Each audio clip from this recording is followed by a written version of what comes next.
Y la doctora es médico anestesiólogo egresado del Hospital General del Estado de Sonora, diplomado en anestesia regional por Anestesia Regional de Monterrey y actualmente médico anestesiólogo en el Hospital Integral de la Mujer del Estado de Sonora y clínicas privadas de Hermosillo, Sonora. Adelante, doctor. Estoy segura que nos puedes hablar de los dos temas. Muchas gracias. Buenos días, ¿cómo están? ¿Ya listos para terminar este congreso? Despertar un poquito, ¿no? Muchísimas gracias a los organizadores del congreso, al Colegio de Anestesiólogos. Me siento muy honrada por la invitación y sobre todo por compartir el módulo con la doctora Franco, la doctora Sánchez y los demás ponentes. Espero que disfruten mucho esta plática, tanto así como yo disfruté prepararla para ustedes. Y pues comenzamos con las actualizaciones en el manejo de la cefalea postpunción en la paciente obstétrica. Bueno, la cefalea postpunción es la complicación más común posterior a una lesión de dura madre durante los procedimientos neuroaxiales, ya sea un bloqueo peridural o un abordaje subaracnoideo. ¿Qué comentamos nosotros sobre la cefalea postpunción? Que es un componente benigno, que es autolimitado, simplemente un dolor de cabeza, pero esta actitud optimista que tenemos nosotros no se ve reflejada en la experiencia de la paciente. Para la paciente puede ser un dolor extremadamente incapacitante para una nueva madre. Entonces es incapacitante en el periodo agudo, en el periodo reciente, pero sobre todo la puede disponer a sufrir cefaleas crónicas en el futuro o incluso exacerbar padecimientos que ella ya tenía, hacer más severas cefalea o migraña que ella ya presentaba. ¿Cuál es el impacto de la cefalea postpunción? Nunca puede subestimarse el impacto psicológico del dolor de cabeza intenso en una madre que se enfrenta a un nuevo bebé.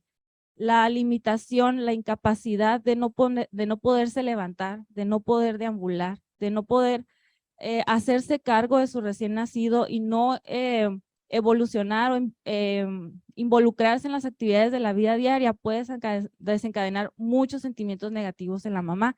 Entonces, es de gran importancia dar a la madre una explicación detallada del motivo del dolor de cabeza, el curso que podemos esperar y todas las opciones terapéuticas disponibles. La información es poder. Entonces, es bien importante a darle este apoyo a nuestras mamás. Y bueno, en la población obstétrica, la incidencia de punción dural no intencionada, obviamente todos deseamos no puncionarla dura, pero puede llegar a suceder. Durante la colocación de un catéter epidural se ha encontrado en 1.5 de los procedimientos aproximadamente. De estos, de este 1.5, 60 al 80% de las pacientes van a desarrollar cefalea postpunción. Y bueno, hablando de las complicaciones en la anestesia obstétrica, aquí este artículo habla de todas las complicaciones en general. Está muy pequeña la letra, pero me gusta cómo aborda, cómo inicia hablando, ¿no? La anestesia obstétrica es un área litigosa de la práctica médica, ¿no? Está ahí siempre hay un conflicto de interés. Entonces, ¿por qué? La paciente viene con muy altas expectativas. Ella nada más va al hospital a tener al bebé. Cualquier cosa, ¿ok? Ella nada más va a tener al bebé, sus expectativas son altas, ella quiere salir del hospital, cuidar a su bebé, reincorporarse a la vida diaria, trabajar, ser productiva y obviamente ser feliz. Pero ¿qué pasa? ¿Cuál es el problema con los otros o cuál es la responsabilidad de los otros? Que muchas veces estas intervenciones anestésicas que hacemos nosotros muchas veces son de carácter urgente, incluso emergente, una emergencia y sobre todo frecuentemente a deshoras. ¿Por qué? A deshoras, bueno, cuando el cansancio, el hambre ya nos están cobrando la factura. Las complicaciones de la anestesia obstétrica no son únicas de esta rama, sino que pueden suceder en todas las ramas de la anestesia. Lo único es que los cambios fisiológicos propios de la mujer embarazada van a hacer que estos estas complicaciones sean un poquito más frecuentes. En Estados Unidos, la referencia es de Estados Unidos, la cefalea pospunción es uno de los reclamos más frecuentes según el reporte de los reclamos cerrados de la Sociedad de Anestesia en Estados Unidos. Entonces, desde 1956 ya se conoce que la cefalea pospunción es más común en la anestesia obstétrica en comparación con la población en general, aunque no se han seguido haciendo estudios.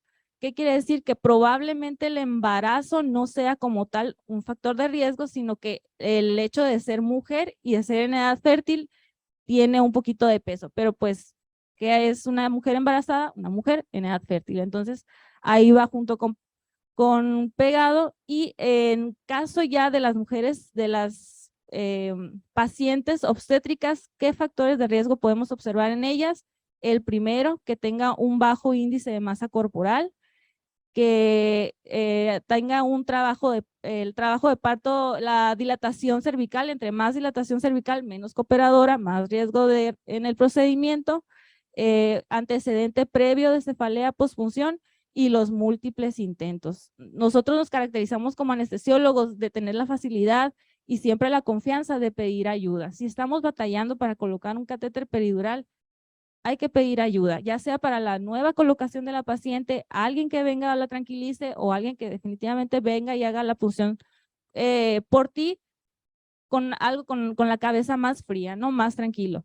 Y bueno, sí es motivo de demanda y pues les dejo aquí la referencia de un buen abogado, habla español, entonces…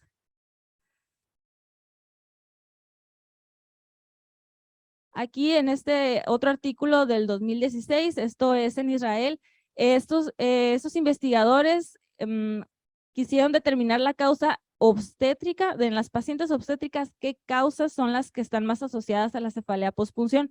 Pero otra vez, me gustó mucho cómo abordó el tema. Al principio, hay múltiples factores de riesgos asociados a la punción lumbar y uno de ellos siempre es la experiencia del anestesiólogo, el momento del día, incluso también se ha visto que hay un incremento en la incidencia de cefalea pospunción con el inicio de nuevas rotaciones en el área obstétrica de los residentes. Entonces, ellos quisieron saber bien qué factores obstétricos, pero hablaban de esto, ¿no? Del anestesiólogo. En este estudio, la incidencia que yo les comentaba de la colocación de catéter peridural era del 0.5 al 1.4%, al 1.5%, perdón. Ellos encontraron una incidencia del 0.4%. ¿Por qué? Porque los anestesiólogos implicados en este artículo eran residentes de segundo año, ya habían completado 2 años de entrenamiento anestésico, ya tenían gran experiencia colocando catéteres peridurales o abordajes neuroaxiales en pacientes no embarazadas, y hasta el segundo año iniciaban con su práctica obstétrica. Y debido a la gran población en este hospital, debido a la gran población de parturientas y limitada mano de obra anestesióloga, los residentes de anestesiología realizaban como mínimo 24 horas de turno en una sala de parto con aproximadamente 15 a 20 epidurales por turno. ¿A qué les recuerda esto? Entonces, para los residentes lo hacemos porque los queremos, ¿no? Que los queremos ver triunfar. Entonces, ellos encontraron una leve disminución en la incidencia por el entrenamiento que tenían los pacientes. Seguimos hablando del mismo artículo. Ahí está. Y pues la incidencia del 1.5%, ¿no?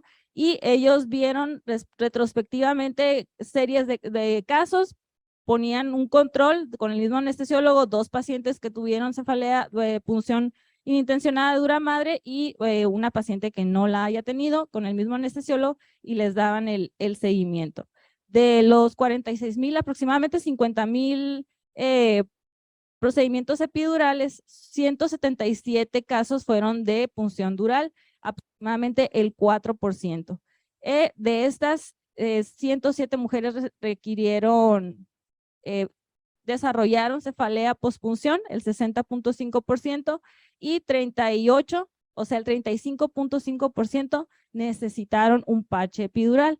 Las conclusiones fueron que las características obstétricas de la paciente eran el grado de dilatación cervical al momento de colocar el catéter peridural, y la multiparidad no viene especificado por qué, y el desenlace, ellos también observaban el desenlace después de una punción dural inintencionada. ¿Cuál era el desenlace obstétrico en la paciente?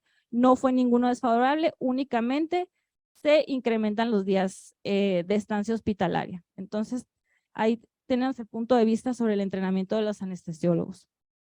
Las características de la cefalea.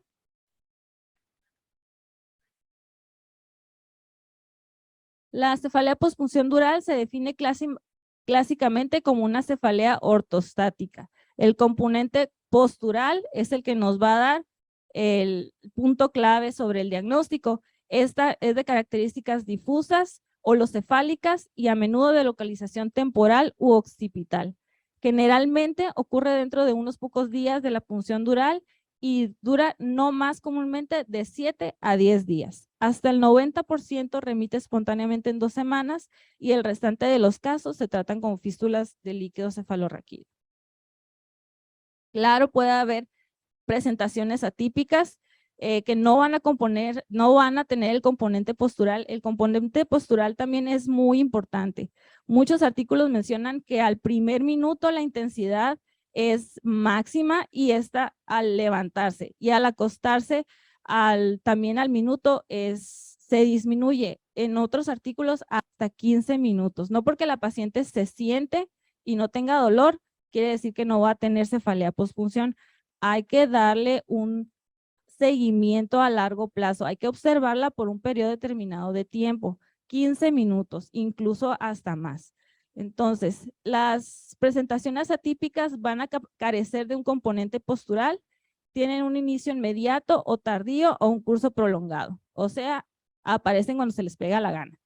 Pueden presentarse como un dolor interescapular o de espalda aislado con radiación a extremidades superiores. Generalmente estos pacientes se van a quejar o les va a quejar la rigidez de nuca, el dolor de cuello, de espalda e irradiación a los miembros superiores, a los brazos.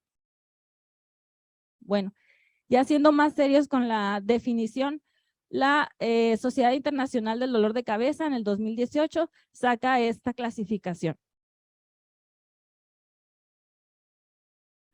¿Cuáles son las características asociadas a un dolor de cabeza por una punción de dura?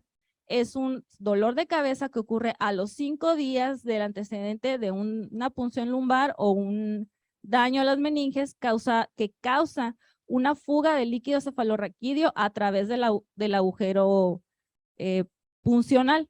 Está usualmente acompañado de rigidez de cuello, alteraciones en la audición y remite espontáneamente a las 2 semanas o después de sellar la fuga con un parche hemático autólogo. O sea, ahí está el tratamiento, el parche hemático. Sellar la fuga. Los criterios diagnósticos, pues el dolor de cabeza que cumple el dolor de cabeza que cumple con las características de baja presión de líquido cefalorraquídeo. Nos vamos hacia arriba. ¿Cuáles son las características de un dolor de cabeza atribuido a la baja presión de líquido cefalorraquídeo? Un dolor de cabeza ortostático causado por la fuga de líquido cefalorraquídeo, ya sea espontánea o secundaria, y que está acompañada, nos amplía los síntomas a observar, los signos y síntomas a observar. Dolor de cuello, tinnitus, cambios en la audición, fotofobia y o náusea. Este va a remitir después de la normalización de líquido cefalorraquídeo, de la presión del líquido cefalorraquídeo, otra vez sellando la fuga. Nos vamos para abajo. El antecedente tiene que haber un lleguecito a la dura, una lesión, que el dolor de cabeza se desarrolle dentro de los primeros 5 días de la punción dural. Entonces, sí es criterio, no hay mejor tratamiento que el seguimiento. Desde que tenemos el antecedente de una punción lumbar, no dejar de valorar a la paciente. pegárnoslos a la paciente, verla todos los días. A partir de las primeras 24 horas es seguimiento. No todos los dolores de cabeza van a ser iguales. Aquí tenemos la clasificación, el leve, moderado y severo, y todo repercute en qué tanto puede hacer las actividades de la vida diaria. En el leve puede ser poca limitación, se puede salir de la cama en cualquier momento. Moderado, si hay limitación, necesita estar en cama por un tiempo, y la severa es que no puede salir de la cama. Esta señora, la mala madre, así dice el blog en el que ella escribió su hashtag mi punción dural, ella manifiesta que le explicaron que la técnica neuroaxial tenía el efecto secundario o el efecto adverso de un dolor de cabeza, pero cuando le explicaron que era un dolor de cabeza, a ella le explicaron que era un dolor de cabeza, te lo nombran, aquí dice, cuando te explican las posibles complicaciones que puede producir este tipo de anestesia, nombran dolor de cabeza, pero esto no es un dolor de cabeza normal, esto es una pesadilla. Entonces, ¿qué quiere decir? Hay que explicarle a la paciente que el dolor de cabeza puede limitar o incapacitarla para cuidar de su recién nacido. Yo creo que ahí, cuando les digamos eso, ella va a decir, ¿qué? Y podemos discutir nuevas opciones y los beneficios también de tener un abordaje neuroaxial, pero siempre yo creo que el sentimiento es de engaño, de que no les dijimos qué tan severo puede ser un dolor de cabeza. Uno tiene un dolor de cabeza, puedo continuar con mi vida, pero que sea incapacitante, yo creo que ahí es donde empiezan los sentimientos de frustración de las pacientes. Bueno, ¿y quién tiene la culpa? Bueno, ahí yo puse culpable y me apareció esa imagen en el Google, entonces de una vez, benemérito presidente, no sabe que anda de congreso. Ya lo traemos de congreso aquí. La incidencia, el agujero, el daño a la dura o el agujero va a ser directamente proporcional con el tamaño de la aguja, esto ya lo sabemos. El 70% va a ser para las agujas TUI de calibre 16 y el menor de 2% para agujas Kinke 29G. Ninguna aguja es atraumática, todas las agujas son traumáticas. Nos vamos a referir a ellas como biseladas o punta de lápiz, porque las agujas son como 5,000 veces más grandes que las fibras de la dura, entonces es imposible que no cause un traumatismo. Siguiendo con las agujas espinales, bueno, la aguja biselada tiene una tasa de cefalea pospunción del 11% y la punta de lápiz, la aguja de punta de lápiz de un 4,2%, porque aquí les mencionaba que era menor de 2% para las agujas Kinke 29, pero sí es un rango un poquito más, el rango es entre 4 hasta el 11% para desarrollar una cefalea pospunción. ¿Qué características va a tener el orificio pospunción? Son dos. Va a haber una lesión dural, que la dura es una capa gruesa a comparación de la aracnoides de 400 micras de fibras distribuidas al azar en 80 capas. Y la punción de la capa aracnoidea son 40 micras. Entonces, la lesión de la dura no tiene tanta relevancia en la cefalea pospunción. Es la punción a la capa aracnoidea. Aquí es el problema. Y bueno, este señor, Miguel Reina, es un artículo del 2017 desde Madrid, España. Tienen ellos como antecedente que nosotros pensamos que la cefalea pospunción se atribuye a la severidad y al tamaño de la naturaleza del agujero que realizamos en la dura. También habla de la orientación de la aguja, ya que las fibras durales, pues, ¿qué hacemos con la aguja cuando entramos directamente, bueno, paralelas al axis? Las queremos separar en lugar de cortarlas. Esa es la premisa que manejaban ellos. Entonces, hicieron un estudio con agujas 27 y 29 en dura humana de muy alta calidad, así lo mencionaban ellas. ¿Qué encontraron? Que ninguna de las características de la aguja en relación a la punción de la dura fue relevante, ¿no? La característica de más importancia era el agujero o el daño hecho a la aracnoides. Entonces, ellos aceptan que la dura tiene la capacidad, por ser una capa más gruesa de varias fibras, tiene la capacidad de memoria de cerrar el agujero que nosotros hacemos cuando utilizamos una aguja espinal. La aracnoides no. Entonces, el daño a la aracnoides, pero ¿cómo saber si les dimos el daño a la aracnoides? No, entonces el daño, ¿qué tanto dañamos a la aracnoides? Ese va a ser realmente el motivo de la cefalea y la gravedad de la cefalea. ¿Sí me expliqué?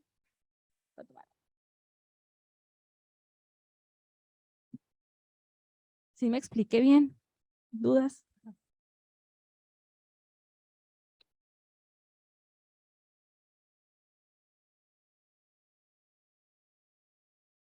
Bueno, continuando con la fisiopatología, lo inicial, el primer antecedente o lo más importante, pues es el lleguecito a la dura, ¿no? Que va a causar una fuga de líquido cefalorraquídeo.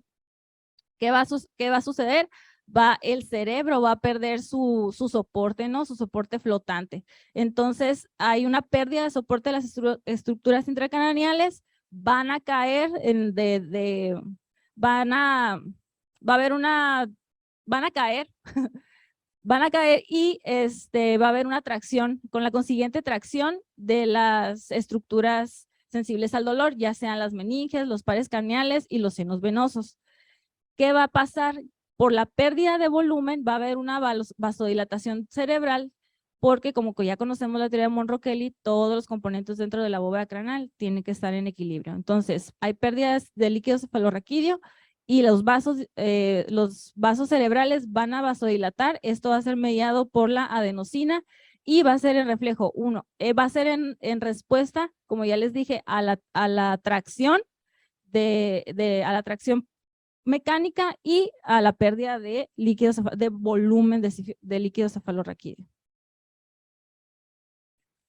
¿Qué nervios o qué estructuras son las más sensibles al dolor? Pues todas estas. Específicamente para el dolor frontal,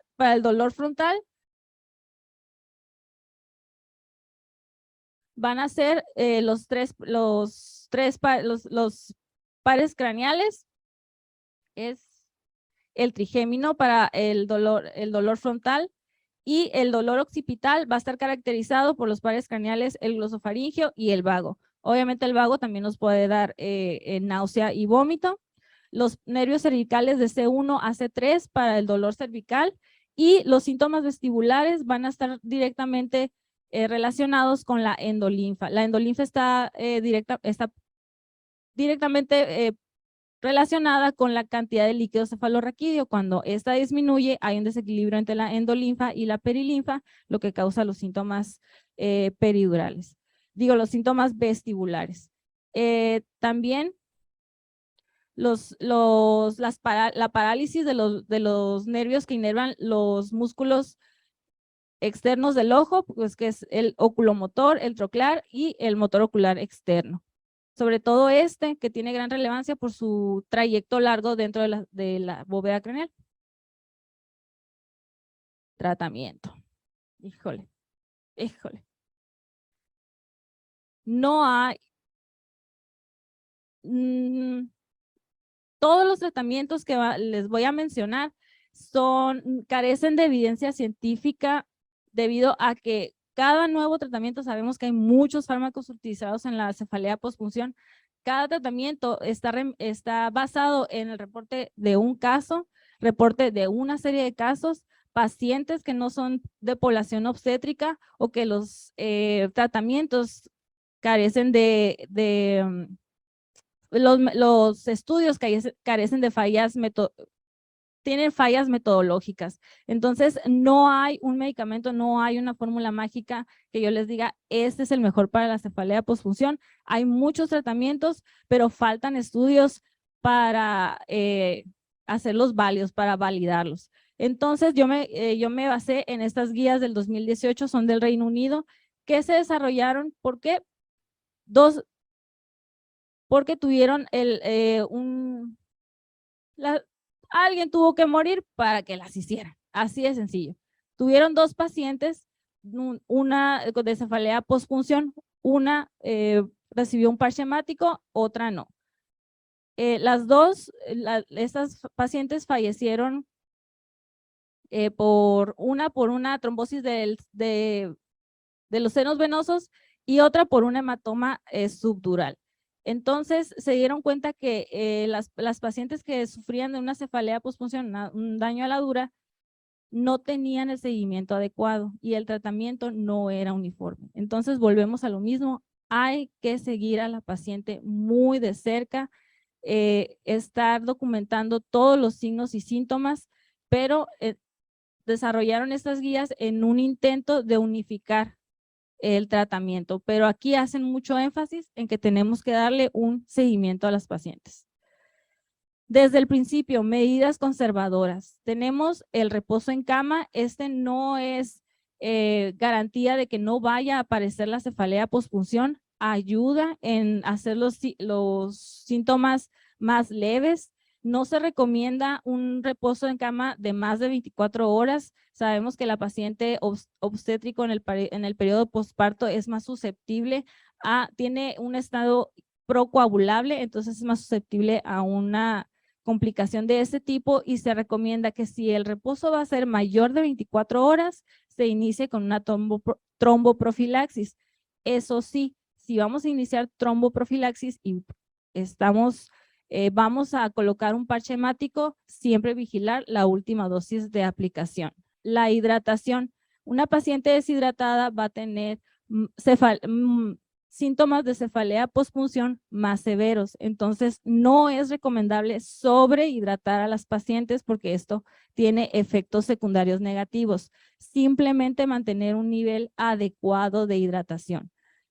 ¿Cuál es la vía óptima? Pues la vía oral. Hidratación es igual a vía oral. Si la paciente por sus signos y síntomas no puede tolerar la vía oral, ahí sí tenemos que intervenir de manera intravenosa hasta que la paciente recupere la tolerancia a la vía oral. Tenemos también los vendajes abdominales, no tienen ningún, no van a disminuir, no es tratamiento para la cefalea postpunción, no van a evitar su aparición, simplemente van a hacer que los síntomas otra vez sean menos severos, esto por compresión mecánica, de elevar la presión del líquido cefalorraquídeo. Entonces, no hay un tratamiento específico. Todas las intervenciones que vamos a hacer nosotros es para hacer los signos y síntomas más leves. El tratamiento farmacológico, pues tenemos el paracetamol, el rey de los analgésicos, los antiinflamatorios no esteroideos y los opioides débiles como el tramadol. Si estas medidas no son suficientes y nuestra paciente continúa con dolor, podemos ofrecer opioides. La morfina y la oxicodona no se recomienda por más de 72 horas. Es una terapia breve para disminuir los síntomas. La cafeína, a todo mundo le damos cafeína. Los estudios en los que estaban basadas estas guías sí la mencionan como un tratamiento eficaz para disminuir los signos y síntomas, pero sus efectos son a corto plazo.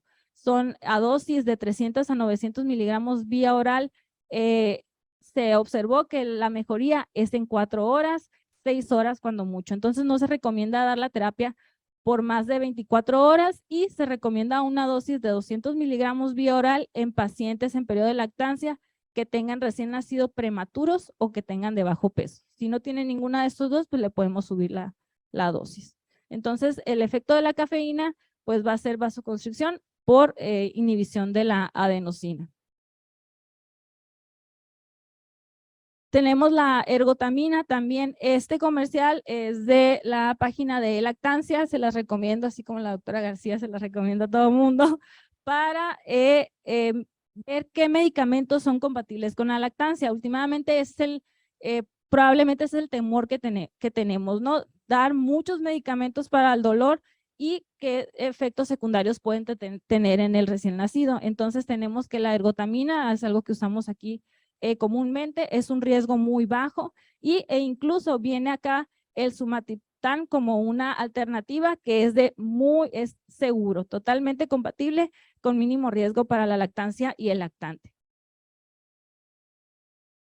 Actualmente, como ya les mencionaba, todas las intervenciones farmacológicas como el uso de aminofilina, teofilina, la hidrocortisona, dexametasona, metilprednisolona, triptanos, gabapentinoides, desmopresina, metilergonovina, ondansetrol, manitol, neostigmina, atropina, incluso dexmedetomidina, todo ese arsenal de medicamentos están reportados en que a una paciente le funcionó, a una serie de casos limitados les funcionó, pero no hay estudios aleatorizados, no hay estudios específicos para la población obstétrica, son basados o hay fallas metodológicas en los estudios que presentaron estos medicamentos. Entonces, por eso no me tomo la libertad de recomendarles este es el bueno. Por eso no podemos decir este es el bueno, que es seguimiento y darle analgesia a la paciente para que ella pueda iniciar su vida diaria, para que ella se pueda reincorporar y sobre todo pues cuidar de su recién nacido.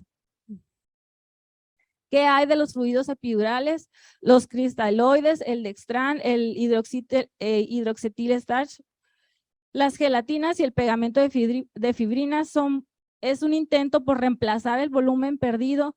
Para los cristaloides, la solución Harman es el que se usa, el que se llegó a usar más. Ahorita ya no se recomienda el uso, pero son dosis altas, son volúmenes de 15 a 30 mililitros en bolo, hasta 1 a 1.5 litros en 24 horas. Entonces es demasiado líquido. Obviamente los estudios mencionaban un efecto colateral que era el dolor de espalda, entonces no hay evidencia que sustente y el número de informes en pacientes obstétricas es pequeño y no hay ensayos aleatorios, o sea, no es necesario, no se ha mostrado efectividad.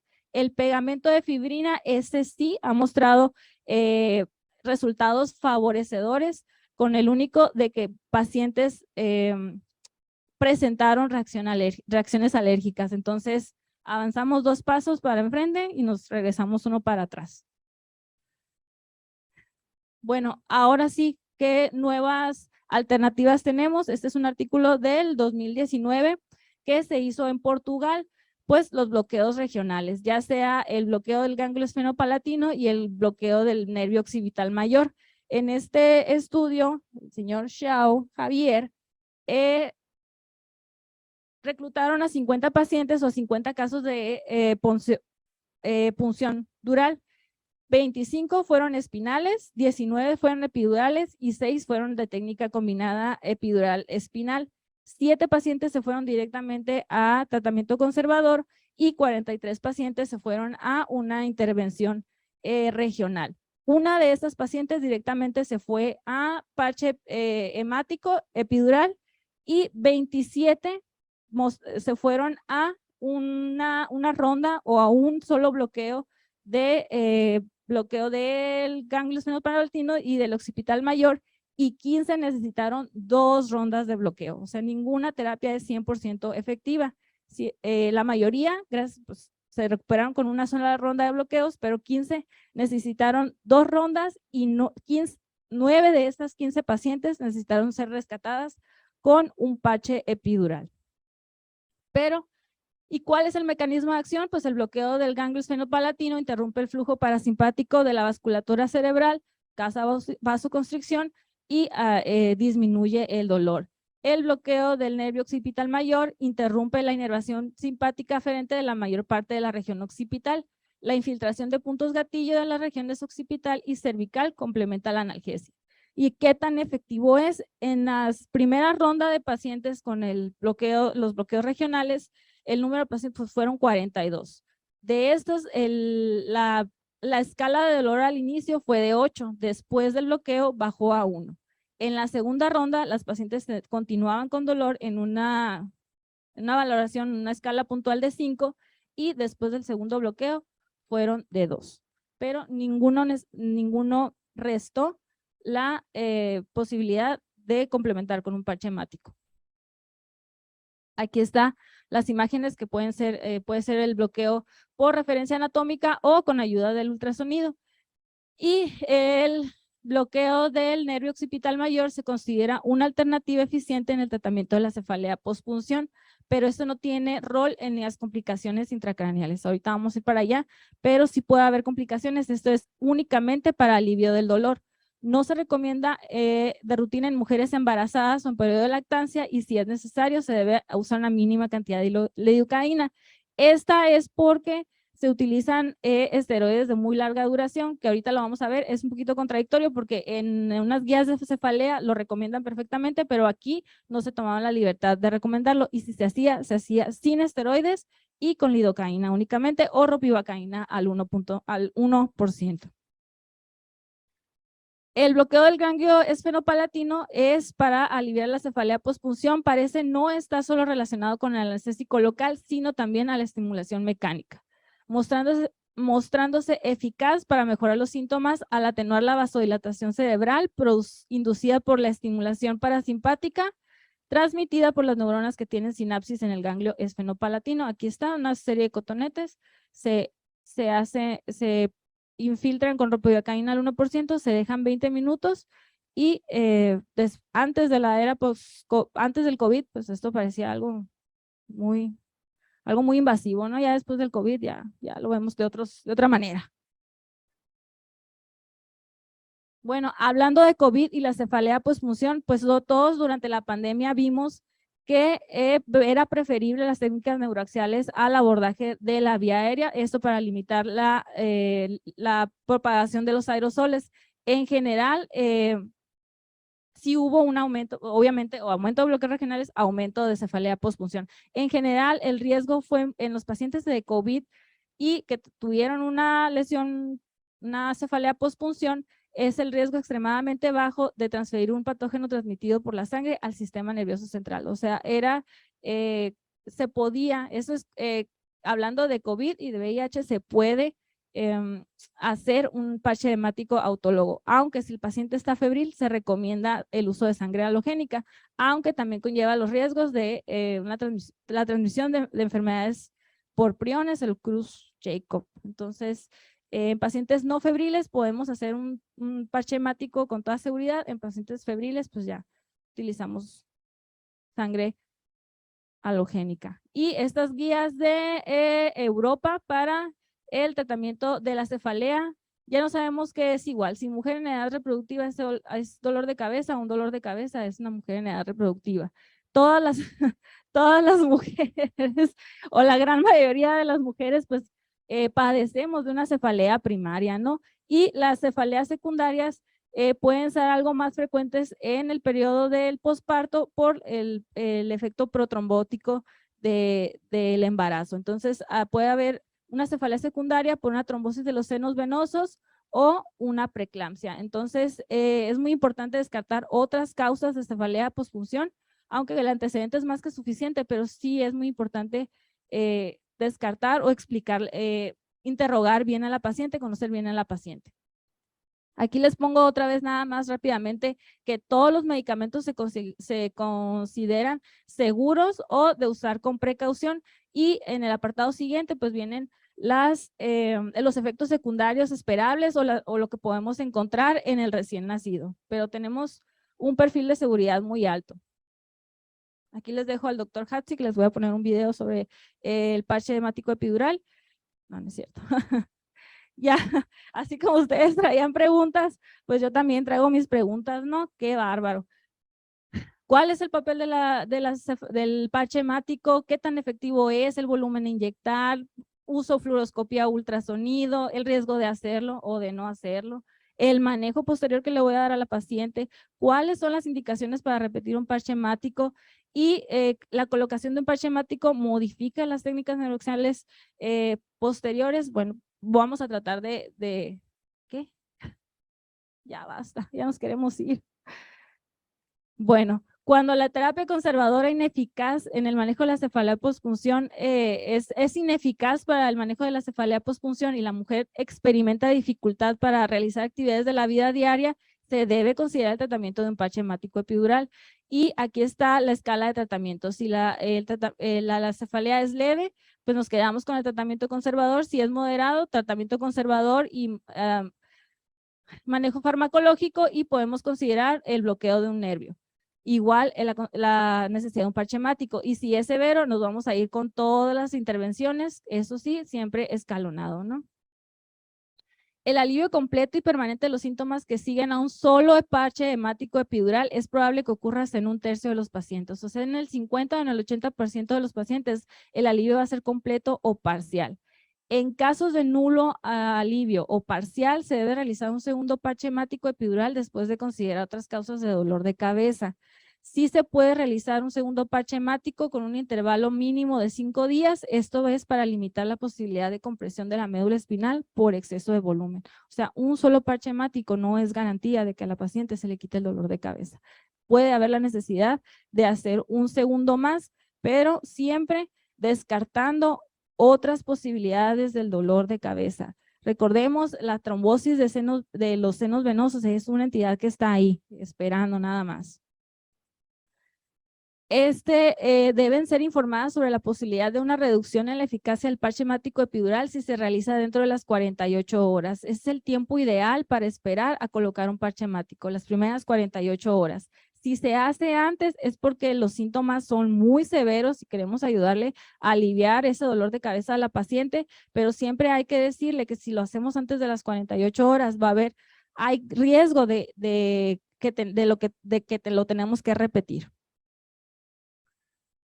Si se sospecha fuertemente del diagnóstico de la cefalea postpunción, no se van a necesitar estudios de imagen, pero si el dolor de cabeza cambia de naturaleza, se desarrollan signos neurológicos, hay reducción en el nivel de conciencia o el dolor de cabeza es atípico o cuando también 2 parches hemáticos epidurales han fracasado, claro que sí podemos considerar los estudios de imagen. Es como el caso clínico que presentamos de la paciente pediátrica, cuándo solicitar un estudio de imagen, cuándo decir, en el caso de la colocación del catéter epidural, cuántos piquetes son necesarios, hasta cuándo nos vamos a detener, si ya hubo la lesión a las meninges, bueno, ¿en qué momento voy a sospechar de que eso no va bien y voy a solicitar un estudio de imagen? Las primeras aquí, este es del 2022, bueno, quiero saber si mi paciente tiene fuga de líquido cefalorraquídeo, sí se relaciona, a lo que quieren llegar ellos es que sí se relaciona la extensión o el volumen de fuga de líquido cefalorraquídeo con las características, con los síntomas que presentan las pacientes. Entonces, dolor de cabeza severo, hay fuga considerable de líquido cefalorraquídeo y en este estudio se hizo en las pacientes con punción dural, en las primeras 48 horas se les dio el seguimiento durante una semana y el estudio de imagen de elección, el estudio que se hace son imagen por resonancia magnética en T1 y T2 ponderadas. Entonces sí vamos a ver cambios en el estudio de imagen y si tenemos dudas, el dolor de cabeza cambia de naturaleza o llevamos 2 parches hemáticos y no hay mejoría, podemos echar mano de este estudio. Bueno, antes de realizar un parche hemático epidural se debe ofrecer información por escrito para ayudar en el proceso de consentimiento informado. Es un procedimiento terapéutico y como todo procedimiento invasivo en las pacientes o no invasivo, necesitamos el consentimiento informado, darle explicación detallada y que ella esté segura de la decisión. El tiempo, verificar nada más el tiempo entre la última dosis de tromboprofilaxis. Todas las guías mencionaban que en el periodo del posparto es usual que las pacientes estén con anticoagulantes. Aquí yo no lo he visto, no sé si me estoy delatando, pero yo no he visto que usen tromboprofilaxis y se debe descartar un proceso infeccioso sistémico materno y atender posibles flechas rojas, ¿no? O signos de alarma como síntomas que puedan sugerir un diagnóstico alternativo. Hay que estar muy, muy atento a los signos y síntomas de la paciente. Es un procedimiento estéril, con 2 operadores, el hecho de que la paciente esté acostada o esté sentada, eso ya es operador dependiente, no hay ninguna modificación en la extensión del parche hemático y se recomienda hacerlo con técnica estéril, doble de preferencia con isodina o yodo y cloruro benzalconio. Las contraindicaciones absolutas, trastornos de la coagulación, se acepta un recuento plaquetario entre 75 y 100, infección al sitio de punción, enfermedad febril, bacteriemia, septicemia y que la paciente obviamente no quiera. Si lo hago, ¿qué complicaciones voy a tener? El riesgo de punción dural durante un parche hemático es menor al 1%, tenemos margen de seguridad. El 80% va a tener un dolor de espalda transitorio, esto es por el aumento de volumen y los componentes sanguíneos, irritación radicular debido a la misma causa, reacción pirética leve y una hipertensión intracraneal de rebote, que esa la mencionaban como la más frecuencia. Es una cefalea frontal al acostarse, es el tratamiento de topiramato acetolamida. Si no funciona, una punción lumbar y se resuelve en un periodo prolongado de días, pero se resuelve. Otras complicaciones, aracnoiditis, hematoma epinal subdural, convulsiones, una bradicardia transitoria, trombosis venosa, parálisis facial, isquemia cerebral, incontinencia, neumocéfalo y cicatrización del espacio epidural. Toda técnica epidural tiene un porcentaje de falla y el hecho de que la paciente haya pasado por un parche hemático y sospechemos nosotros que tiene una cicatrización en el espacio epidural no va a condicionar a que nos fallen las técnicas neuraxiales posteriores. Entonces, no interfiere que una paciente tenga un parche hemático, que nos vaya a fallar la técnica neuraxial y el parche hemático a los 7 días ya está resuelto, ya está ahí el tapón de fibrina haciendo lo suyo. Y si no lo hago, ¿qué pasa? Cefalea crónica, podemos hacer que la paciente curse con cefalea crónica, dolor de espalda crónico, un hematoma subdural. ¿Por qué? Por la tracción, ahí se rasgan los vasos, se dañan los vasos y podemos ocasionar un hematoma subdural, una trombosis venosa. ¿Por qué? Porque los vasos del cerebro están vasodilatados, hay éstasis. Nosotros también tuvimos ahí un daño endotelial con la punción y podemos, y el estado protrombótico de la paciente nos puede llevar a una trombosis venosa. También va a haber parálisis de los nervios craneales el 6 y el 7, convulsiones y la muerte. Entonces, hay que poner una balanza. ¿Cómo es la dispersión o hacia dónde se va la sangre que inyectamos en el espacio peridural? Bueno, pues este señor Seinfeld hizo glóbulos rojos marcados con tecnesio y realizó un parche hemático en posición lateral con una aguja TUI en 10 pacientes. El volumen fue de 12 a 18 mililitros. La distribución media de la sangre fue de 6 segmentos hacia arriba y 3 caudales. Por lo tanto, se recomienda que el parche hemático epidural se realice al mismo nivel o un espacio más bajo en el que se produjo la lesión original, y esto es porque la presión negativa es menor conforme nos vamos elevando, nos vamos subiendo de volumen, de nivel. El volumen recomendado es de 20 mililitros. Se recomienda aplicar, el volumen de 20 mililitros se recomienda aplicar en un parche hemático epidural a una velocidad de 5 mililitros por minuto, porque a veces puede ser necesario y la inyección debe detenerse antes de alcanzar los 20 mililitros si no es bien tolerado a la paciente. La paciente tiene dolor de inyección, nos detenemos ahí. Se recomienda vigilancia de la frecuencia cardíaca, de la presión arterial y la temperatura. Volúmenes por arriba de 20 mililitros se han asociado a más efectos secundarios. Y bueno, ya vamos a dar de alta a nuestra paciente. ¿Qué indicaciones o qué comentarios le tenemos que hacer? Las recomendaciones: no se recomienda el envío de muestra de sangre para cultivo o el uso de antibióticos. Hasta el 1% de las pacientes en el periodo del posparto tienen cultivos de sangre positivos. Reposo en decúbito supino inmediatamente después del procedimiento de 120 minutos, de ahí no más. Vigilar siempre la frecuencia cardíaca, la presión arterial y la temperatura. El uso de laxantes o disminuir los esfuerzos físicos, las maniobras de Valsalva. Sobre todo las pacientes que vemos nosotros que a veces vienen de otra parte y dicen, bueno, ya me puedo ir, pues no viajes largos. Ahí se recomienda la literatura en un periodo de 7 días. Muchísimas gracias.